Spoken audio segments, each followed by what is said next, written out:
Welcome back to another project breakdown video, this time for my original trap song, Subterra. I was inspired by the thought of a lost desert planet with something alien and sinister under the crust. I wanted to keep it moderately fast at 145 BPM, but it's rocking a halftime feel for most of the song to keep you almost comfortable, but on your heels too.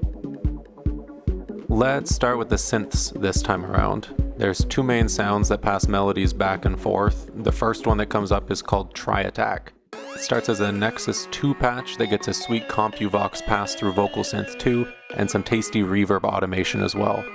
I'd describe it as dusty and digital, and it's meant to be reminiscent of the planet itself.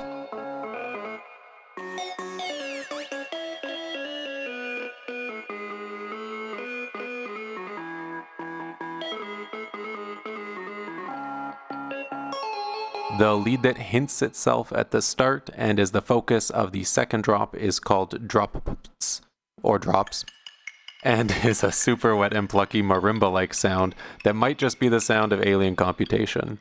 It gets bit crushed, filtered, and distorted to really grind a sharp edge.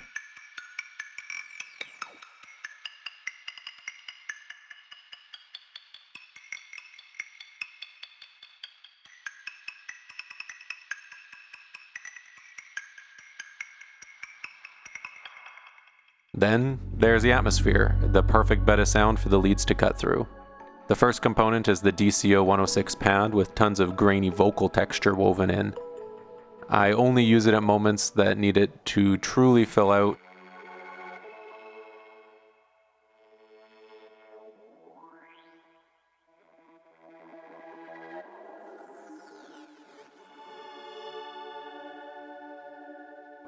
For the rest of the ambience, I use a much more prominent 303 patch from Nexus 2 as well, custom arpeggiator, and there's moments where the high end is totally smeared.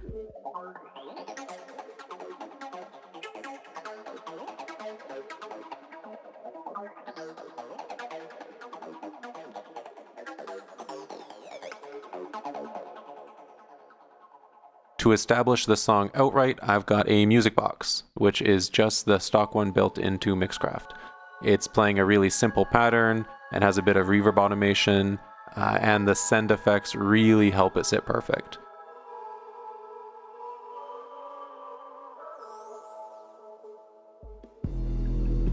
There's horn stabs made with a stack of stock acoustic instruments and heavily distorted through both Mistortion and Ruina. Mistortion lightly for the crispiness, and Ruina to make those horns worthy of alien command.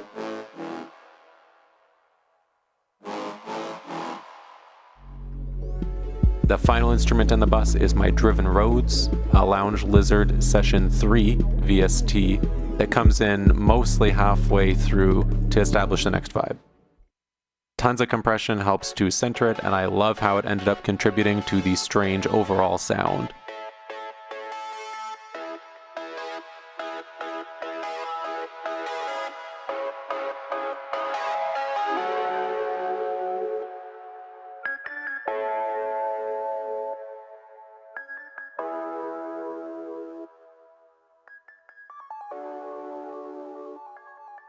All the leads are heavily filtered throughout the track for a really off-kilter aura, and there's strong mishby use too. I guess the other main element of any trap song is going to be the 808 sub. Mine is a custom flavor from Sublab I called Oversaturated.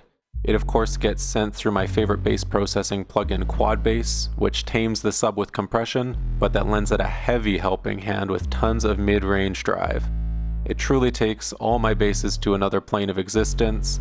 And the output is sidechained to the 808 kick to avoid frequency clashing and a much tighter overall low end. Onto the effects bus, where as always the ambiances, rotator, risers, and impacts are created by resampling elements of the song and then heavily affecting them. All sorts of filter automation brings them all, as well as the white noise track, straight on home. EQ'd and then sent through another mishby for vocal leaning tendencies. This whole bus provides the backbone for the windswept landscape and a delve into something deeper.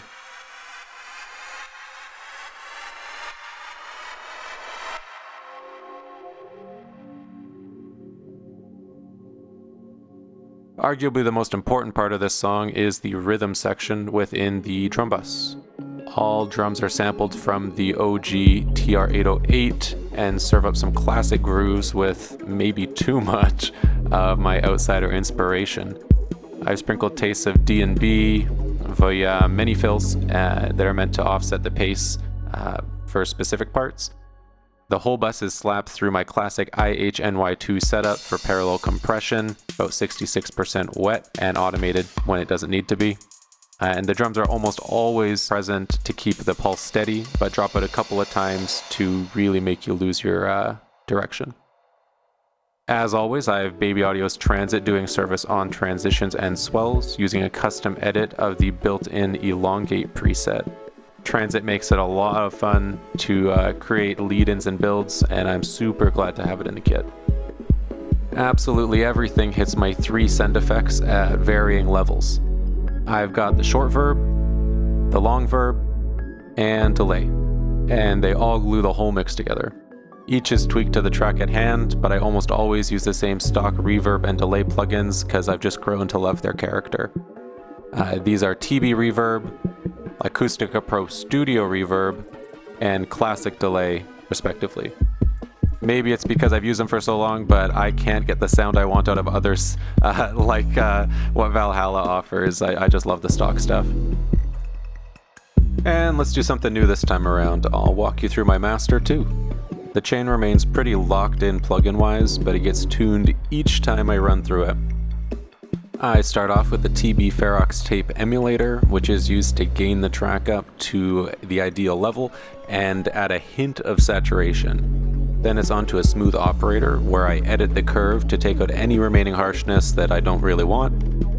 And then a light touch of EQ and widening from Ozone 9, as well as Maximizer automated for heft. The final step is to put TB Barricade on top for final limiting, minor sound shaping, and proper dithering. Well, that's about it. I hope you enjoyed this tour through Subterra. Let me know what you thought of the song, the process, or if you'd like to see anything more in a future breakdown. Thanks for watching. I'll catch you next Friday with a teaser for the next song. See ya!